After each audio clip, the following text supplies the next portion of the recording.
Ano po ang pwedeng isampang kaso sa pagbabanta na ipakakalat o isasend niya ang mga video ko sa family ko at sa Saudi Arabia government? Ano po muna yung video na ikakalat? Yun ang pala? aalamin natin sa kanya. Hindi po... Para maliwanag. Oo. Pero syempre, I would assume makakasirang puri Oo, niya yan. oo, attorney. So, ang matanong, may pinapagawa ba? Bakit kailangan ipakalat?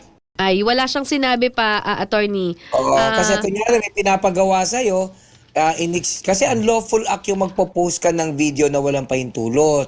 Eh kung tinatakot ka na ipopost yung video mo sa mga kamag-anak at kaibigan mo at may pinipilit kasing kapalit na gawa, eh maaaring pumasok yan sa kaso na threat, hindi ba?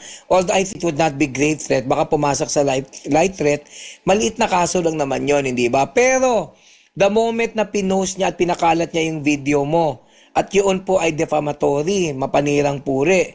So pag mapanirang puri yan, maaari mo siyang demanda po ng cyber libel. Antayin mo yon kasi ang kulong doon ay talagang 8 taon din, hindi ba?